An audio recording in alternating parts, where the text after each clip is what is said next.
అదేవిధంగా విద్యుత్ విధానాలకు సంబంధించి కానీ కొనుగోలు ఒప్పందాలకు సంబంధించి కానీ ఎన్ని అక్రమాలు మొత్తం ఎక్కడ పారదర్శకత అనేటువంటిది మచ్చుకైనా కనిపించకుండా మొత్తం అక్రమాల మయమయ్యి ఈరోజు దాదాపుగా ప్రభుత్వ ఖజానాకి తీవ్ర నష్టం వాటిల్లేటువంటి విధంగా నీ స్వప్రయోజనాలే పరమావధిగా నువ్వు రాష్ట్రానికి సంబంధించినటువంటి ఒప్పందాలు కుదుర్చుకున్నావు తప్ప ఎక్కడన్నా రాష్ట్ర ప్రయోజనాలని రాష్ట్ర ప్రజల ప్రయోజనాల గురించి నువ్వు ఆలోచన చేసావా? దానికి కారణాలు చెప్తాం. ప్రపంచవ్యాప్తంగా గ్లోబల్ వైడ్ విద్యుత్తుకు సంబంధించి సోలార్ విద్యుత్తుకు సంబంధించినటువంటి రేట్లు తగ్గుముఖం పట్టాయి. తగ్గుముఖం పడితే నువ్వు ఆ కంపెనీలతో కొమ్మక్కై అక్రమాలకు పాల్పడి యూనిట్ కరెంటు దాదాపుగా ₹7 కొనుగోలు చేసే విధంగా నువ్వు ఒప్పందం చేసుకున్నావా లేదా? ప్రపంచవ్యాప్తంగా సోలార్కు సంబంధించినటువంటి విద్యుత్ పడిపోతూ ఉంటే, విద్యుత్ రేట్లు తగ్గుముఖం పడుతూ ఉంటే నువ్వు వాళ్ళ దగ్గర లాలూచిపడి ₹7కి యూనిట్ కరెంటు కొనుగోలు చేసేయడానికి ఒప్పందం కుదుర్చుకున్నటువంటి వాస్తవమా కాదా? ఇది అంధకారానికి దారి తీసేటువంటి నిర్ణయమా, వెలుగులు నింపేటువంటి నిర్ణయం అనేటువంటిది చంద్రబాబు నాయుడు గారు చెప్పాల్సినటువంటి అవసరం.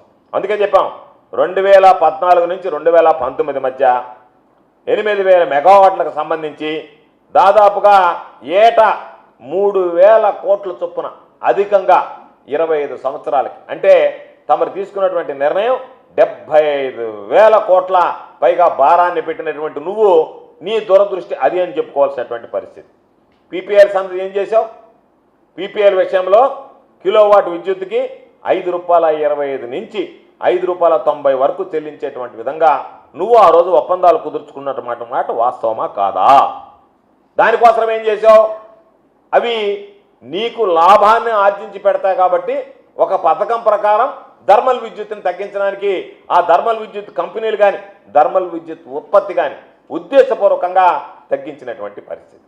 కాబట్టి ఈరోజు ఒక్కసారి చూస్తే గుజరాత్ లాంటి రాష్ట్రంలో 2017లోనే పవన్ విద్యుత్తుకు సంబంధించి ₹2.43కి ఈరోజు వాళ్ళు ఒప్పందాలు కుదుర్చుకుంటే నువ్వు ఇంత పెద్ద ఎత్తున ఈ స్థాయిలో ఒప్పందం కుదుర్చుకోవాల్సినటువంటి అవసరాలు ఏమి వచ్చాయి అంటే దాని వెనక ఉన్నటువంటి అంతరార్యం తమరికి తెలిసినటువంటిదే. స్వార్థ ప్రయోజనమా, రైతుల ప్రయోజనమా, రాష్ట్ర విద్యుత్ వినియోగదారుల ప్రయోజనం అనేటువంటిది నీకు తెలుసు, నీ అంతరాత్మకు తెలుసు. కాబట్టి ఈరోజు మరలా పాపం దొంగ దొంగ అన్నట్టుగా తనకేమీ తెలియనట్టుగా ఆయన మాట్లాడుతున్నాడు. ఈరోజు నువ్వు అన్నావు ఉచిత విద్యుత్తుని గురించి మాట్లాడుతున్నావు. ఏం మాట్లాడావు నువ్వు 2004 ముందు? ఉచిత విద్యుత్ అంటే అది కరెంటు తీగల మీద బట్టలు ఆరేసుకోవాల్సిందే తప్ప ఎక్కడా కూడా ఆచరణ సాధ్యం కాదు అని చెప్పి మాట్లాడినటువంటి వాడి. అటువంటి వాడివి ఎవరన్నా పాప విద్యుత్ ఛార్జీలు పెరిగితే వాళ్ళని తుపాకీతో కాల్చి చంపినటువంటి వాడు బషీర్బాగ్లో. అటువంటి వాడి పాపం రైతుల మీద ఉచిత విద్యుత్ మీద ఎక్కడ లేనటువంటి ప్రేమ వలకపోస్తా అసలు ఉచిత విద్యుత్ తానే తెచ్చినట్టు పాపం రాజశేఖర రెడ్డి గారిని జనాలు మర్చిపోతున్నారు. నిజంగా రాజశేఖర రెడ్డి గారు తెచ్చారా, చంద్రబాబు నాయుడు గారు తీసుకొచ్చారా ఉచిత విద్యుత్ పథకాన్ని అని చెప్పి అయోమయాన్ని గురయ్యేటట్టుగా పాపం నువ్వు మాట్లాడుతున్నావు ఈరోజు. అంటే ఉచిత విద్యుత్తు, రైతులు, రైతాంగాన్ని గురించి ఎక్కడ లేనటువంటి ప్రేమంతా ఈరోజు వలకపోసి మాట్లాడావు. నువ్వు లాస్ట్కి ఉచిత విద్యుత్తు ఇవ్వలేము అని చెప్పి దాని గురించి మాట్లాడితే డిస్కమ్లకు సంబంధించినటువంటి బకాయిలు పెట్టి వెళ్ళిపోతే దాదాపుగా మూసివేసేటువంటి గిరికి డిస్కమ్లు అయితే కొన్ని యూనిట్లు షట్ డౌన్ అయిపోయాయి. ఈరోజు మనం చూస్తే కొన్ని యూనిట్లు అసలు నడవకుండా పోయాయి, మూతపడిపోయాయి. ఏదైతే పవర్ ధర్మాలకు సంబంధించినటువంటి పవర్లు రావాలనో దానికి సంబంధించినటువంటి డిస్కమ్లకు నువ్వు అన్నిటికీ బకాయిలు పెట్టేస్తే వాళ్ళు పాపం ఆ డిస్కమ్లు పవర్ కొని ఇవ్వలేక అప్పుల పాలై మూసివేసేటువంటి పరిస్థితికి ఏర్పడ్డాయి. కాబట్టి మీరు ఎప్పుడు కూడా ఈ ప్రభుత్వం రైతులకు సంబంధించి ఇచ్చినటువంటి బకాయిలు ఇవ్వకుండా వాళ్ళని ఇబ్బందులకు గురి చేస్తే జగన్మోహన్ రెడ్డి గారు ఈరోజు మనం బకాయిలు పెడితే సబ్సిడీకి సంబంధించినటువంటి బకాయిలు పెడితే డిస్కమ్లు ఇబ్బంది పడతాయి, దానివల్ల వాళ్ళు సమర్థవంతంగా విద్యుత్ కొనుగోలు చేసి లేదా విద్యుత్తును ఉత్పత్తి చేసి రైతాంగానికి ఇవ్వలేరు అని చెప్పి ఆ బకాయిలు మొత్తం చెల్లించడం జరిగింది. రైతులకు సంబంధించి ఈరోజు ఉచిత కరెంటు భవిష్యత్తులో నిరాటంకంగా ఎవ్వరికి కూడా ఇబ్బంది లేకుండా శాశ్వత ప్రాతిపదికన అందించాలనేటువంటి లక్ష్యంతో ఈరోజు సెకీతో ఒప్పందం కుదుర్చుకొని ₹2.49కే ఈరోజు ఆయన ఇవ్వడానికి జగన్మోహన్ రెడ్డి గారు ఇవ్వడానికి సిద్ధపడ్డాడు. ఈరోజు చంద్రబాబు నాయుడు మాట్లాడుతూ కేంద్ర ప్రభుత్వం సెకీతో ఒప్పందం కుదుర్చుకున్నారు, ఒప్పందం కుదుర్చుకుంటే దానికి సంబంధించినటువంటి, ఎందుకంటే ఇతర రాష్ట్రాల నుంచి మన రాష్ట్రానికి రావాలి అంటే మనం సెంట్రల్ గ్రిడ్ని వాడుకోవాలి. దానికి ఇంటర్ స్టేట్ ట్రాన్స్మిషన్ ఛార్జెస్ అనేటువంటివి కట్టాలి. దాన్ని కట్టాల్సినటువంటి అవసరం లేదు అని చెప్పి ఈరోజు 2021 15 జనవరిన government of India ministry of power ఒక సర్క్యులర్ ఇవ్వడం జరిగింది. ఈరోజు దానికి సంబంధించి 62,000 కోట్ల రూపాయల భారం పడుతుంది అని చెప్పి మాట్లాడాడు చంద్రబాబు నాయుడు మాటల్లో. ఒకవేళ ఈ వేవర్ అనేది 2021లో ఇచ్చారు, ఒకవేళ ఈరోజు వేవర్ తీసిన పాపం నీ ప్రభుత్వం అధికారంలో ఉంది, నువ్వే కేంద్రంలో చక్రం తిప్పుతున్నావు కాబట్టి ఎన్డీఏ ప్రభుత్వం ఉంది, ఆ వేవర్ ఏదైతే ఇచ్చారో ఆ వేవర్ కొనసాగించేటువంటి విధంగా చర్యలు తీసుకుంటే నీ నోటుకుండా వచ్చినట్టుగా ఆ 62,000 కోట్ల రూపాయలు ఈరోజు మనం భరించాల్సినటువంటి అవసరం ఉండదు. కాబట్టి నువ్వు అన్నీ మాట్లాడావు కదా, కేంద్ర ప్రభుత్వానికి సంబంధించి మనం కుదుర్చుకున్నటువంటి ఒప్పందం ఏదైతే సెకీతో ఉందో దాన్ని నీకు ధైర్యం ఉంటే నువ్వు రద్దు చేయగలవా? రద్దు చేస్తాను, దాని గురించి విమర్శిస్తున్నావు, ఆపేస్తున్నావు, దాని ఇదిగో నేను రద్దు చేస్తానని చెప్పి నువ్వు మాట్లాడగలవా? కాబట్టి అనేక కష్ట నష్టాలను వచ్చి విద్యుత్ రంగం ఎన్ని రకాలైనటువంటి కష్టాలు మనం చెప్పాల్సినటువంటి పని లేదు. బొగ్గుకు సంబంధించి ఇబ్బంది పడ్డాం, కోవిడ్లో ఉక్రెయిన్ యుద్ధానికి సంబంధించి ఇబ్బంది పడ్డాం, బొగ్గు మార్కెట్ ఈరోజు మొత్తం మీద అతలాకుతలం చేసి రేట్లు ఏ విధంగా అప్ అండ్ డౌన్స్ వచ్చిందో చూసాం. ఎక్కడన్నా కొందామన్నా కూడా బొగ్గు దొరకనటువంటి పరిస్థితులను మనం ఎదురు చేయి. వీటన్నిటిని చూసి వీటన్నిటిని తట్టుకొని జగన్మోహన్ రెడ్డి గారి ప్రభుత్వం సమర్థవంతంగా విద్యుత్తుకు సంబంధించినటువంటి వినియోగదారుడికి కానీ రైతులకు అందజేయడంలో అడుగులు వేసిందనేటువంటి విషయాన్ని ఈ సందర్భంగా నేను గుర్తు చేస్తున్నాను. గత ఆగస్టు నెల చూసాం, సాధారణంగా ఆగస్టు నెల వచ్చేటప్పటికి ఎండాకాలం విద్యుత్ వినియోగం ఎక్కువ ఉంటుంది, ఆగస్టు నెల వచ్చేటప్పటికి తగ్గుముఖం పడుతుంది. దాని ప్రకారం మనం అంచనాలు తయారు చేసుకున్నాం.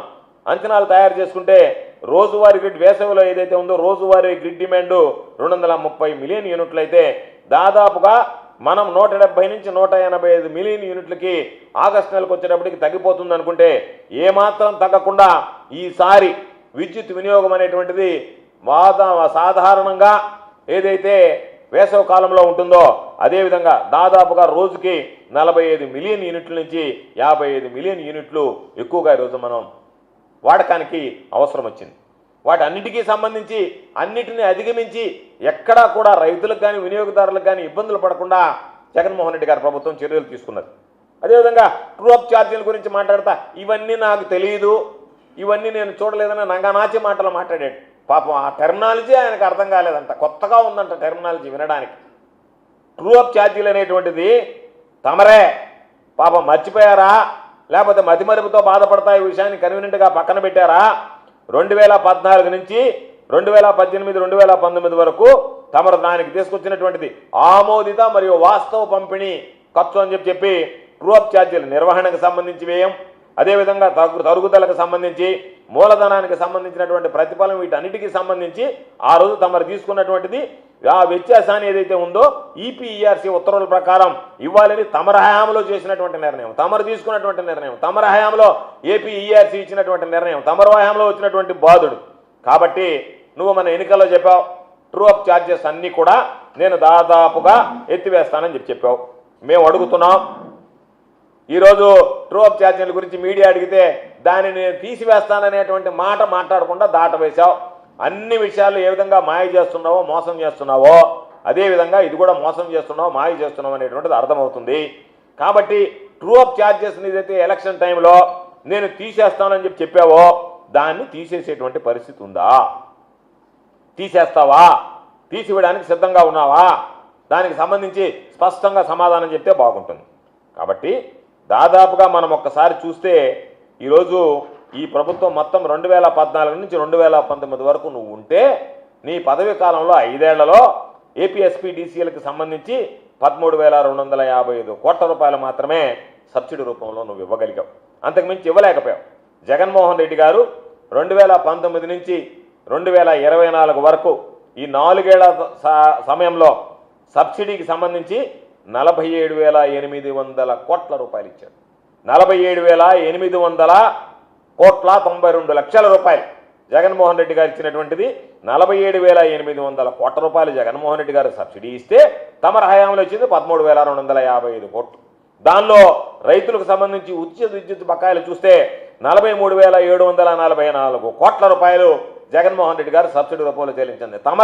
తమర హయాంలో తమరు ఎగ్గొట్టిపోయినటువంటి 8,845 కోట్లతో సహా తమరు రైతులకు సంబంధించి ఉచిత విద్యుత్ విషయంలో బకాయిలు పెట్టిపోయి 9 గంటల పాటు ఇవ్వాలనేటువంటి నిర్ణయం తీసుకుని ప్రధానమైనటువంటి అంశానికి రైతుల మీటర్లు నువ్వు ప్రతిపక్ష నాయకుడిగా ఉన్నప్పుడు రైతులకు సంబంధించి నేను మీటర్లు పెట్టడానికి లేదు, పెడితే నేను గందరగోళం చేసేస్తా, మీటర్లు పెట్టనివ్వను, మీటర్లు నేను దానికి సంవత్సరం నేను వ్యతిరేకమై ఉరితాళ్ళు అని మాట్లాడావు, ప్రచారంలో మాట్లాడావు, 2-3 సంవత్సరాల ముందు నుంచి మాట్లాడారు, మీకు సంబంధించినటువంటి నాయకులందరూ మాట్లాడారు. ఈరోజు నిన్ను మీడియా వాళ్ళు అడిగారు ఏమని, సార్ ఇవన్నీ బాగానే ఉన్నాయి, మీరు శ్వేతపత్రం అంతా బాగానే ఉంది, రైతులకు సంబంధించి మీటర్లు బిగించే విషయంలో తమరు గతంలో నేను వాటికి వ్యతిరేకం అన్నారు కదా, ఈరోజు మీ నిర్ణయం ఏంది చెప్పమంటే ఎందుకు నువ్వు నిర్ణయం చెప్పకుండా దాటవేశావు? నేను బిగించనని చెప్పడమే కదా, నువ్వు చెప్పినటువంటి మాటే కదా, రైతులకి మీటర్లు బిగిస్తే ఉరితాళ్ళు అన్నావు, బాగానే ఉంది. ఈరోజు అయ్యా ఆ రోజు నేను చెప్పా, ఆ నిర్ణయానికి కట్టుబడి నేను రైతులకు సంబంధించినటువంటి ఆ మీటర్లు బిగించను అనేటువంటి మాట నీ నోటి గుండా రాలేదు అంటే మాకు అనుమానాలకు తావిస్తుంది. మీరు దాటవేసినటువంటి పద్ధతి సరిగ్గా లేదు. కాబట్టి మీరు చెప్పినటువంటి విధంగా మేము మరలా మిమ్మల్ని ప్రశ్నిస్తున్నాం, రైతులకు సంబంధించి మీటర్లు నేను బిగించను అనేటువంటి స్టేట్మెంట్ మీ దగ్గర నుంచి మేము ఆశిస్తున్నాం. అది వస్తుందని చెప్పేటువంటి ఆశాభావాన్ని వ్యక్తం చేస్తున్నాం. కాబట్టి తప్పనిసరిగా ఎన్నికలకు ముందు ఏదైతే మీరు చెప్పారో మీటర్లు ఉరితాళన్నారో ఆ మాటకి కట్టుబడి తమరు మాట మీద నిలబడి కనీసం దీని మీద ఈ ఒక్క దాని మీద మిగతా దాని మీద మాట మీద నిలబడతాం అనేటువంటి నమ్మకం మాకే కదా, రాష్ట్ర ప్రజలకు లేదు, రైతులకు లేదు, అది వేరే విషయం. ఈ ఒక్క దాని మీద నిలబడి ఇదిగో నేను చెప్పాను కాబట్టి నేను రైతులకి మీటర్లు బిగించడం లేదు అనేటువంటి ఒక స్టేట్మెంట్ ఇస్తే బాగుంటుంది అనేటువంటిది మా ఆలోచన. దానికి సంబంధించి ఇస్తారని చెప్పి మేము ఆశిస్తున్నాం.